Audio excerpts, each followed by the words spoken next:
This story comes from a man who spent 11 years investigating UFO reports for the United States government. He called it the strangest file he ever reviewed.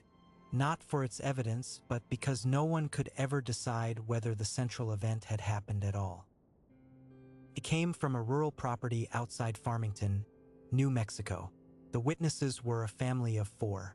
The father, Michael Turner, his wife, Lisa, their 17-year-old son, Brandon, and their 14-year-old daughter, Emily. The night was in October of 1996. By every statement in the file, the evening began ordinary.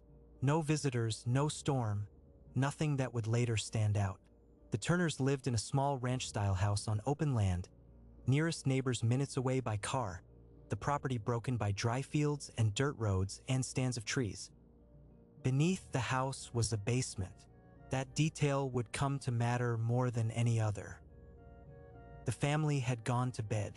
According to all 4, the first strange thing happened at exactly 1 in the morning. A time every one of them gave because moments before, they heard the grandfather clock in the living room strike 1. And then came the light, a blinding green flash, bright enough to fill the whole house. Michael compared it to lightning. Lisa disagreed. Lightning fades at once, she said, and this light held, flooding every room with color. Brandon looked to his window and saw the entire field outside glowing green. Emily said the walls of her room seemed to go almost transparent in it. All 4 agreed on one thing, came from outside. They rushed to the windows, and that was when they saw the figures. Tall, thin, pale gray, standing perfectly still in the field, facing the house. Michael counted 4. Lisa said 5. Brandon thought 6. No one could be sure. The light made it hard, but the shape of them stayed the same in every telling. Long limbs, narrow shoulders, large heads, no clothing, no faces. Only dark hollows where eyes should be. The family fled to the basement and barricaded the door. When Michael tried the phone, there was only static. No operator, no connection, just noise. Lisa tried minutes later and heard the same. Skeptics would later note that phones fail in a panic. The trouble was that every witness, even the children, mentioned it independently. Through the rest of the night, they said they heard sounds above them. Footsteps, scraping, the slow sense of something moving across the floor of their house. They stayed hidden until sunrise. And this is where the case became infamous. When the sounds finally stopped, Michael pulled away the barricade, unlocked the basement door, and opened it. It no longer opened into their house. It opened into a field. Not a wrecked house, not a burned one, a field.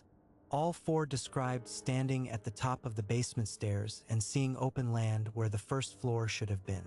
Grass, dirt, morning light, nothing else. The house was simply gone. When they climbed out, they found themselves nearly a mile from where their home had stood. The basement was the only structure there. Just the basement, alone in the dirt.